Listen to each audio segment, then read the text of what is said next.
Welcome back to Five Friday Feedback. Thank you so much for joining us for part 2 of Investing Made Simple for Financial Independence. That was episode 8 of the FI Crash Course. We only have a few more to go. So I hope that you're getting so much value out of this because we are really enjoying recording it for you.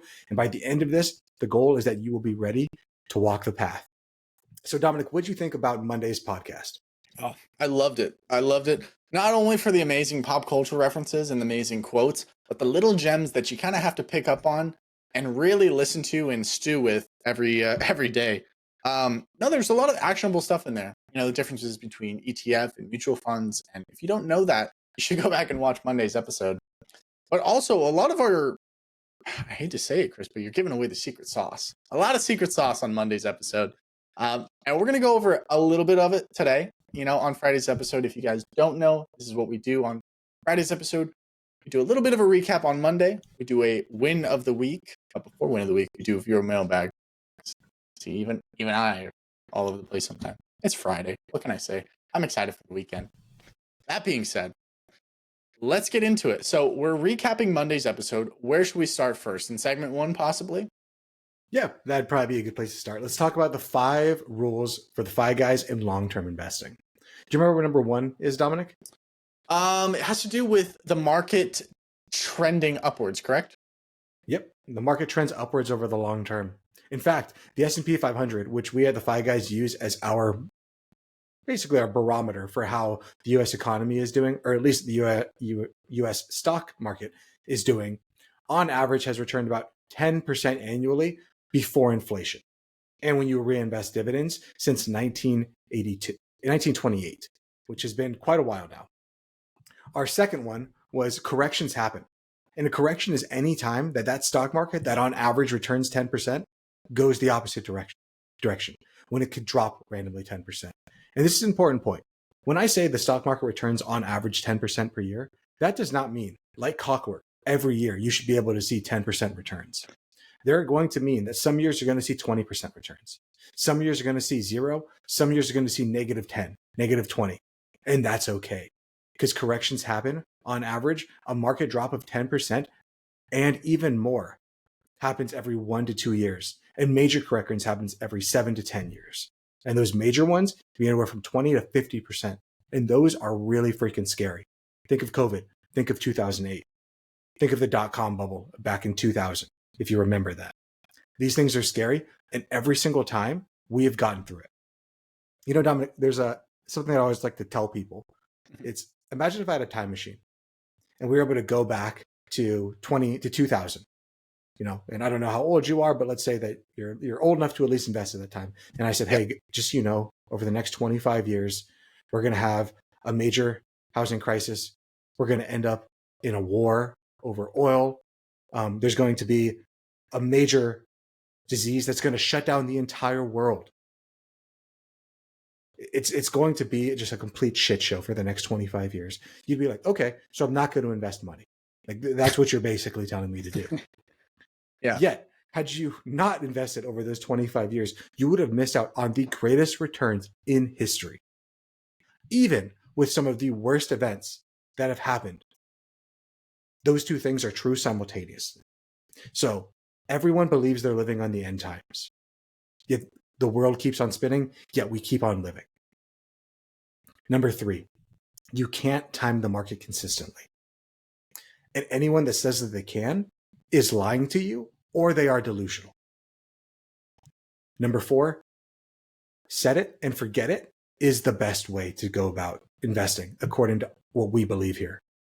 Because once you have a plan, watching the daily ups and downs does nothing more than stress you out and gives you a larger propensity to go in there and mess with it, to screw something up, to let your dumb brain get in the way of the perfect system that you put in place.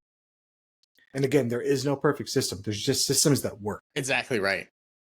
And oftentimes we are our worst enemies. I can think of 100 times straight off the bat. And I'm sure you guys can too. But as long as we put these roadblocks in, we put these, stops in where it's like, oh man, detach yourself a little bit, right? Maybe you have a financial advisor and maybe you need that because, oh, well, I get notifications on finance on my phone and the market's down 20%. I'm going to sell everything. I'm just going to dump everything out. Right. There was this content creator I follow, wonderful videographer, not a money guy, not a finance guy. He's very successful in what he did. And he bought $1 million worth of Tesla. And he was not ready for that. Even at his stage, I mean, financial success, career success, all that, right? He put $1 million in, stock dropped 8%. That's 80,000, right? Went up 10%, right? And it was just fluctuating hard every day. And he couldn't take it. He had to sell it, right? Made money on it, but he had to sell it. And if he would have kept it, it would have been so much more. But that's why it's so important to know your strengths, know your weaknesses. Not saying you can't learn to be strong with, the finances and managing your emotions in regard to the stock market. But what I'm saying is know yourself, know your strengths, know your weaknesses, and use your money and your mind as efficiently as possible, right? If you know you're not good with that level of detail, with that level of stress, right? Give it to someone who spends all day. That's their job. That's their specialty, right? Makes sense. Yeah, I just don't see why someone would want to tie their happiness, their self-worth, everything to something that's completely outside of their control. You wake up every morning, you look at your phone, like, am I going to be happy today or am I going to be sad today? And it's not even today. It's like minute to minute, hour to hour. Am I going to be in a good mood or a bad mood? It's something that I'm completely not in control of. And I think we really underestimate the power of the mind. I mean, we really underestimate the power of the mind. It's unbelievable. I had a friend tell me, this is kind of gross, but I'll tell it. I had a friend tell me, they're like, dude, I woke up at 5 a.m, and threw up. I'm like, okay, why are you telling me this? He's like, because in my dream, there was something that happened that was just nasty. Like they walked in the bathroom, it was like just destroyed. It was so nasty. And they had to wake up and run to the bathroom and throw up. And I thought it was so interesting because it's like, wow, your mind can have such a vivid image, such a thought that it can negatively impact your whole body. And I'm sure you're like, well, yeah, sure. But let's think about that for a second. If you can go into your mind and think about a time where you were unbelievably stressed, unbelievably angered, unbelievably just felt like you were wrong or something horrible happened, you can go there and you can feel that pain. But you can also go to a happy moment, a happy place, right? And feel that pain or feel that joy. Sorry. I think it's just so interesting, right? Train the mind, better the mind, strengthen the mind, but also remember that, there's people out here that can help you. And everybody needs teachers, everybody needs mentors, and everybody needs specialists. Most people need specialists. And there's nothing wrong with, using people that have dedicated their life to finance to help you because they're going to understand it a little bit better than you are. Ideally. Yeah, ideally. Yeah. And the fifth rule to long-term investing is don't panic sell. Because the worst returns often come from people that try to bail out. They try to dance in and out of the market. They try to say, oh, the downturns are here or they're coming, so I better get out before that happens. Because no one can predictably know what the future is going to hold. Just like I said, if we went back to 2000, I told you everything that's going to happen, you'd be like, I don't want to do it. And you would have missed out on the best returns. Because while there is a lot of bad things, there is also a lot of good things. Even today, even right now, in the psychotic situation that we find ourselves in every day as a country and as a world, there are still things, there are still people, entrepreneurs, individuals that wake up with no matter what the problem is and say, I'm going to make tomorrow better than today. And that is the reason that the stock market goes up. That is the reason that you want to be a long-term investor. As long as you believe that people will wake up and say, I want tomorrow to be better for my kids, for my grandkids, for my neighbors, then you can believe and you can invest for the long term. If you don't believe that, then like I said on Monday's podcast, we have bigger problems. If people wake up and they say, there's no point, why even try? We have bigger problems in our returns. We have bigger problems than retirement. We have bigger problems than any of that, because that's when you start getting into civilization collapses. And unfortunately, they have happened. They happen far too often. And just because we have a short memory, we believe it can't happen to us. Yet all throughout history, we have seen it time and time again. And it all starts with the way people behave with one another. So rather than you sitting there and complaining about everyone else, you be the change you want to see. You go out into the world and be the person that you believe everyone should be, because it only starts with you. It begins and it ends with you. That's the only thing you can control, is how you react to it. I love that. I love that. I love how we're getting into a lot more philosophy and a lot more actionable, non-finance stuff, but really concrete, like habit-based structural foundation type level of progress and just stuff to really help people. This is what I love about our podcast is, obviously it's a finance channel, but we get into the weeds a little bit. We get down to the nitty gritty, the base of it, what's really going on behind the scenes in the mind. And it's one of the things I love about this. And if you guys love this stuff too, feel free to follow and share and like the podcast wherever you are listening, whether that's on Spotify, Apple Podcasts, Google Podcasts, heck, even on YouTube, right? But with that being said, let's keep the momentum going, Chris. What else did we talk about on Monday's episode that really resonated with you and kind of kept stewing in your mind all this week? Yeah, I think the biggest thing that we talked about that stood in my mind that I was trying to think of a better way to talk about it is just like, what is a stock? What is an ETF? What is a mutual fund? These are simple concepts that are ineffable. Ineffable means that they're just hard to describe. Words can't really be put to it. And we can pull up ChatGPT, we can pull up a Google and just tell you exactly what it says. But that doesn't mean anything without being able to give you the context of what that actually means. Like, what is a stock for real? Like, yeah, it is a portion of a company, but that's so non-understandable to be able to get it. So I've been trying to really think through that. Dominic, do you have a way of maybe trying to describe to our audience members a little bit better as to how to describe an ETF or a mutual fund, just so they can understand it a little bit better? Yeah, they're similar. And I think that's what's kind of confusing when two things are so similar. They can get confused really easy. But what we know about ETFs are kind of traded like stocks, right? You can go in and out of them throughout the day. While mutual funds, you can only enter and exit them at the start and at the close of day, correct? Only at the end of the day. Only at the end of day, thank you. Which can be troublesome sometimes, right? I don't want to crap on mutual funds. They exist for a reason, and they serve a great purpose for those who use them. But like, give 9/11 for an example, right? Terrible time in our nation, horrible time in our nation, many deaths. The markets were insane in the worst way possible. Those who had ETFs, well, they were getting out.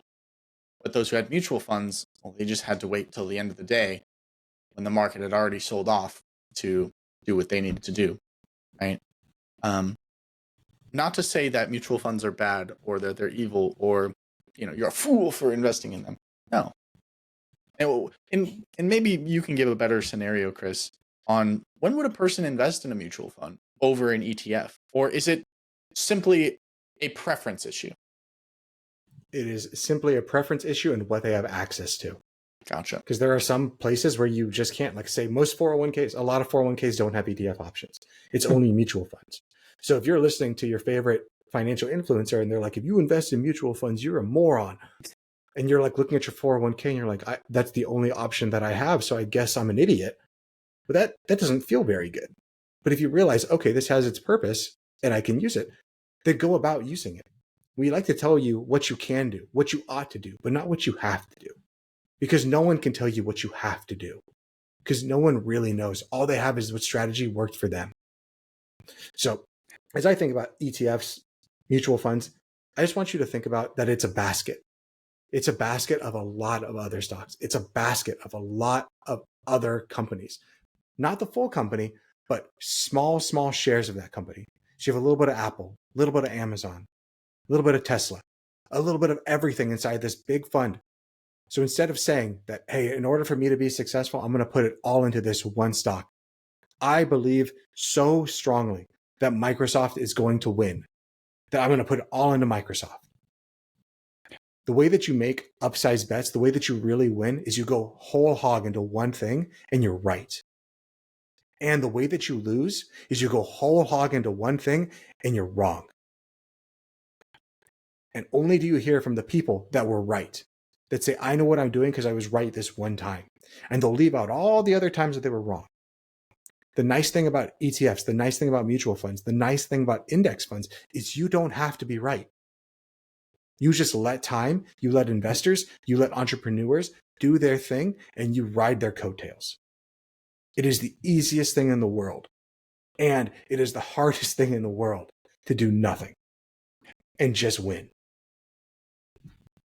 Simple, but not easy. Simple, but not easy.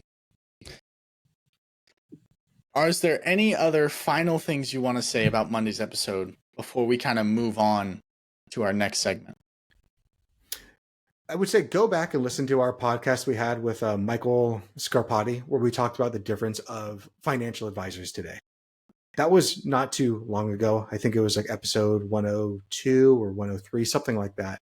But those are really good episodes because the only thing that I want to talk about more, but I'm not going to bring it up now just due to time, is do people really need financial advisors?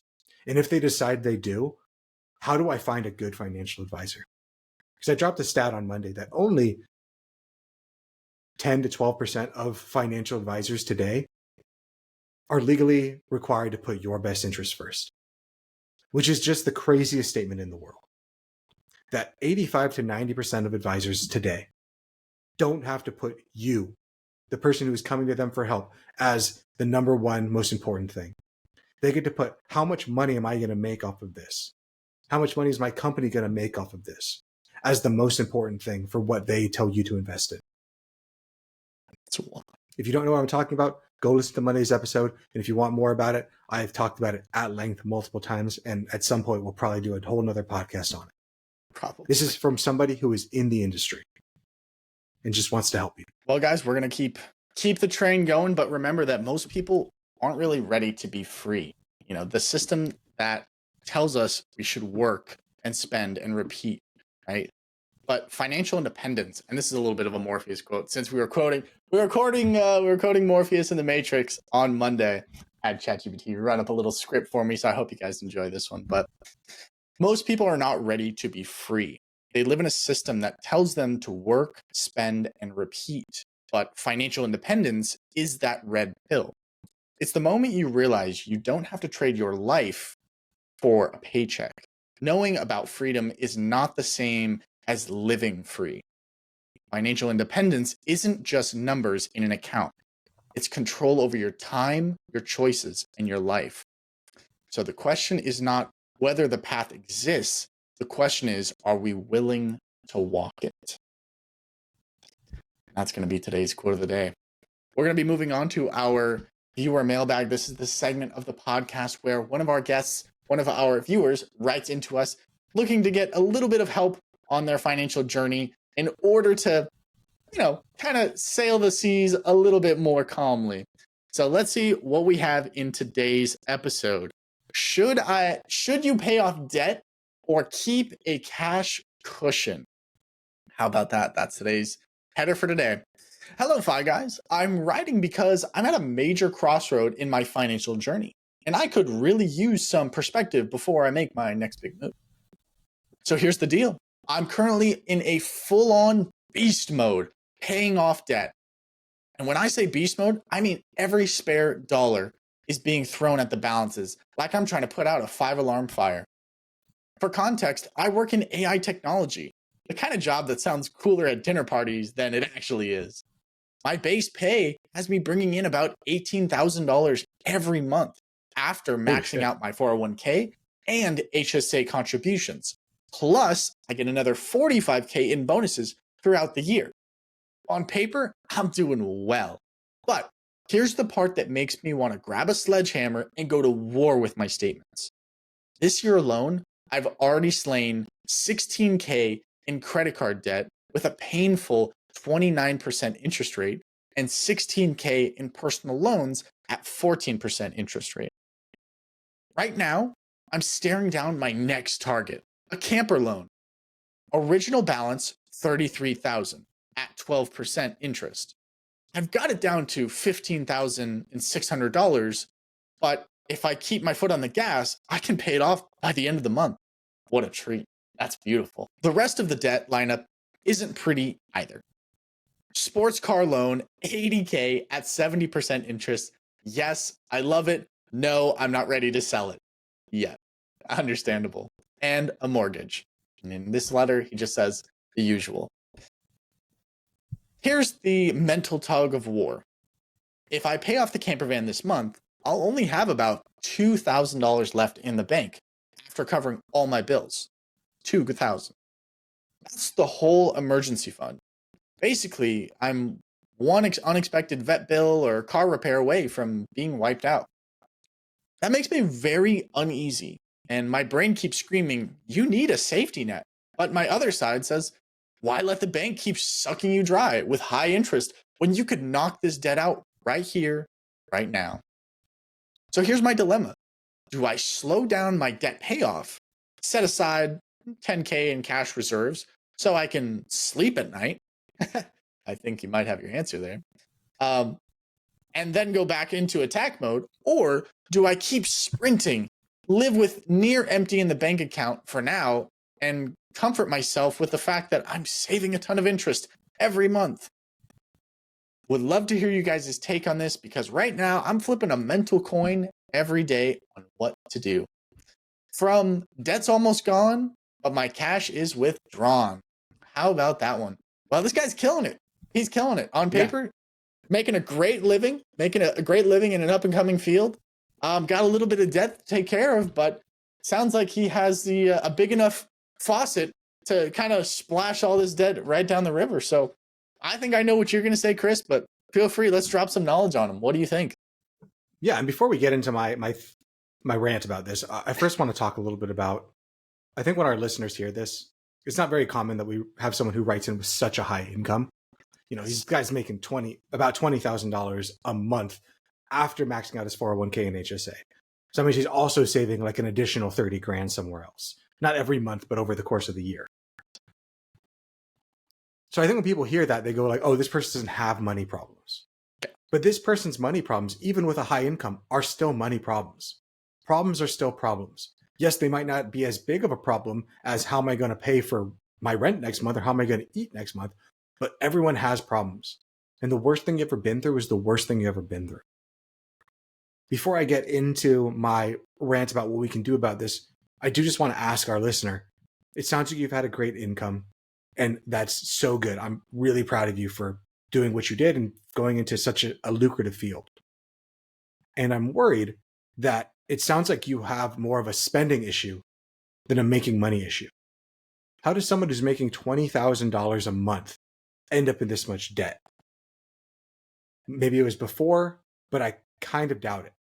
And if we don't start to focus on fixing these problems now, they're going to exacerbate in the future. Because what I always like to tell people is that a good income is really good at hiding problems. But they only hide those problems for so long. Once the income stops, the problems start to compound really, really fast. So you need to be able to take charge of your life. You need to be able to take charge of your money and stop spending completely recklessly. Not saying the camper is reckless, not saying the mortgage reckless, but when someone's making $20,000 a month and they still have credit card debt, I'm curious as to what the hell is going on. Dominic, before I get into my rant, what do you think? Man, it's a good problem to have a lot of money coming in, but that's not the problem. Maybe I'm just fantasizing it. But yeah, $20,000 a month coming in, roughly, because I know there's like you said, the HSA and the 401k maxing everything out. It's nice to have a lot coming in, but like you said, Chris, I mean, sometimes more money is more problems. Paraphrasing, of course, but no, I think you're right. You know, just because you have a lot of money doesn't mean you have the discipline to keep a lot of money. My dad always had the saying growing up, it's not how much you have, it's not how much you make, it's how much you have, right? It's how much you keep, how much you save, right? There can be a person making $100,000 a year, right? But if they spend $95,000 at the end of the year, they only have $5,000 left. And the guy working at Burger King, he saves $10,000 a year. Well, I hate to say it, but the guy at Burger King, he's saving more than the guy who's making $100K. So this is why we kind of say actually this is a prime example. Not to shame this guy at all, but this is a prime example of why we say don't wait for when you make money, big money, to start having good financial habits. One, it's not going to work. It's not going to happen. It's not going to happen. But two, you start these habits early so that you can build momentum with them. That way, they're not habits. They're just who you are. Like, Chris, you go to the gym. It's not a habit you're trying to keep up because I'm on a 30-day streak. It's like, no, you go to the gym because you're a healthy person. You want to better yourself, better your life, better your mind, body, and spirit. That's who you are. And for people in situations like this, where it's like, hey, I make a lot of money, but I don't have a lot of money at the end of the day. Well, that's why it's so important to build those great financial habits early on. But in this case, we don't have a time machine. And if we did, well, I'd go back and stop some stuff. But that being said, for this guy, I like the idea of paying off the debt. I don't deny that. I'm not a big fan of the banks. I love sticking it to the banks, right? But what I love more than sticking it to the banks is getting quality sleep, right? Getting the best sleep, waking up well rested. I mean, I don't want to say you can't put a price on great sleep, but it seems like in this case, you almost can put a price on great sleep. Another month is not going to kill you in interest. I think that's just a psychological thing. Granted, yeah, the bank is making more money off you. Congrats. Everybody is making more money off you, right? Starbucks, your car insurance, everybody is making money somewhere, right? It's just goods and services. So I don't think one should get tied up in the numbers too much. Life can be so unexpected, right? You're saying like $2,000 left, a vet bill could wipe you out. What if you have to go to the hospital and you have to go to like the ICU or something insane? What if something really big happens? 2,000 really isn't gonna. So it's like even vet bills are expensive, but let's go even extreme. It's like let's dial it up a notch. I think you should keep more in reserve because you never know what tomorrow is gonna carry, and it's just so unpredictable these days. It's always been unpredictable, but that's kind of my take. I think he should hold off. I don't think he should short himself. I think it's important to keep the safety net strong, right? If you were running into battle in, 12th century, 16th century, back in the day when they had armor and swords, would you take off your armor and run into battle because it made you quicker? No. You keep the safety of the armor on and you move at the pace you're moving, and you'll get there when you get there. There's no need to rush it in order to sacrifice everything else for a little bit more speed. That's my take on it. Chris, what's your take on it? Yeah, I'll get into that, but I was going to say one thing when it comes to financial independence that's great, and it's so often overlooked. The one of the best ways to be quote unquote good with money, just have a bit more patience. Just have a little bit more patience. So many people get killed because they want it right now. And I get why we have that. And the amount of people that got wiped out because they want it right now is just astronomical. So to our listener, first off, I want to give you big props. You've taken a massive chunk out of your high interest debt in a short time. And the reason in such a short time is because you have such an amazing income. That doesn't mean that you're just disciplined when it comes to paying off your debt. It's a full money transformation that's coming in progress. And that means that how did I get myself into this debt? That's something you need to look into and figure that out now, because if your income produces higher and higher, it's going to get harder. And if it gets worse, it's going to get harder. So I would rather figure it out now than to wait. But when it comes to you feeling uneasy about only having $2,000 in the bank, you're not wrong to feel uneasy. That is financial independence anxiety. It's smart awareness. A true emergency fund is what keeps you from sliding backwards in case, like Dominic said, something bad happens. A vet bill, a medical disaster, a car crash. This is how people with super high incomes can still end up in the same exact spot that someone with very low incomes. So when you ask the question, do I pay off my debt or do I have safety net? Oh, that kind of rhymed. It's a balancing act. Yeah. Yes, mathematically, the higher interest debt should go first. But psychologically, having even 1 or 2 months of expenses in cash can keep you from making some panic decision if something bad does happen.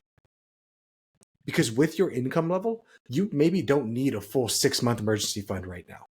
Especially if you work in machine learning, if you work in AI, I'm going to guess that you're pretty in demand. So even if you did lose your job for whatever, you're probably going to be able to get another one. I don't know how long it's going to go for. I don't know if at some point the programs you're running are going to take your job away. But for right now, you're in high demand. So stick with it. And also know that this ride doesn't last forever. With the amount of money that you make, you can build your reserves fast. But I'd still recommend having at least $10 to $20,000 set aside before you start emptying out your debt, because you need to have that little bit of extra money. You're exactly right that the sports car with the 7% loan should probably be your next priority after the camper, but I'd still pause on rebuilding that cash buffer before you go after that car loan. Instead of having 1 to 2 months, let's have 3 to 4 months before we go after the car. Start to build up that stockpile. And I'm not saying just go ahead and put it in your high yield savings account or watch it go at 1% per year and be all pissed off about that. Put it into a money market account, put it into short-term bonds. You have the ability to do these things. Right now, the credit card are your number one enemy. Then after that, yeah, probably the camper. But I think the biggest enemy that you have right now is your inability to sleep at night because of your concern of falling backwards, because of your concern of something going wrong at night. You have a super rare advantage. A high steady income, pre-tax contributions that are already in place. You can afford to be aggressive, but the key is doing it in a way that keeps you sleeping at night. Because the longer that we go without sleep, the longer we go feeling scared, the higher the chance of making a big decision that's going to fail us. It goes higher and higher, exponentially higher, the longer we go. So our final takeaways for our listener from me is debt freedom is a sprint for you, but financial security is a marathon. Pay down the camper, pay down the credit cards, pay down the car, sure. And build a cushion, and then you can get rid of crushing the rest of them. Your mental peace is worth so much more than saving a few dollars on interest rate. And with that, I mean, congrats from Arizona and California. You sounds like you're really crushing it. So please keep it up. Yeah, absolutely. And watch out for that lifestyle inflation, as always. With that being said, we're going to move on to our next segment we call Win of the Week. It's kind of where sometimes on your mailbag, it ends on a little bit of a somber note. And we never like you guys leaving with feeling like, oh man, well, that last story sucked. Yeah. Yeah. Sucks for that guy. Thankfully, we had a nice story today and we had a nice resolution. I think this guy is going to be all right. But for today's Win of the Week, I'm going to go first. So for my Win of the Week, consistency has been an all-time high due to the threat of running 1 mile if I break any of my habits. So it looks like I found a good way to kind of motivate myself. You never want to motivate yourself through pain, but it looks like fear is working very well for me right here, right now. And what I'm referencing is something I mentioned last week of I have these habits I want to get better at, right? Stupid, simple habits that really I just didn't adapt into my life at a younger age. And now as like, well, let's do it. Now's the time. Stuff like flossing every day, right? Are you flossing every day, guys? I don't know. Chris, are you flossing every day? Yes. Okay. Hell yeah. Well, I'm new to the game and I'm now flossing every day. And but I have about like 10 habits I have to hit every day. And if I miss any of the habits, I have to go run a mile the next day. So I don't want to run 10 miles. Or I got to do all my habits. But that's been one of my win of the week. Second win of the week is my friend Bronwyn hooked me up with a little bit of her sourdough starter. So maybe next week, in the coming weeks, I'll have a nice sourdough bread. And hopefully it'll be better than the last bread I did. That one sucked. Yeah. Anyway, it's your win of the week, Chris. Good luck with that. Thanks. My win of the week is this week, my wife and I, we hopped on our bicycles, and there's a nice little path right next to our house. It's like a few minute ride to get there. And we actually we've done it twice now, but we actually hop on this little path. We ride about 6 miles and we're at the beach. So my new kind of goal is maybe I can get rid of the cold plunge at some point and then just hop on my bike, ride 12 miles every day and do a cold plunge at the beach and then ride back. But it was really fun to be able to have this path that's like right next to our house, be able to hop on it. We're nowhere near cars. It's very, very flat. It's off on its own little area. You have a nice estuary to your right, houses to your left. So being able to ride down there. So we rode out to the Oceanside Pier this past weekend. And they had the World Championship body surfing competition. So we got to go there, watch these guys. I bought a new pair of fins just because I was like, oh, I want to get into this I want to more. get in So on I the bought action. a new pair Yeah, of fins. that's Yeah, sick. so I bought a new pair of fins. Yeah, it was super sick. It's just go down there, ride our bikes, get some food, watch some fun stuff, and then be able to ride our bikes home. No gas, no nothing. Get a good exercise and a nice little tan.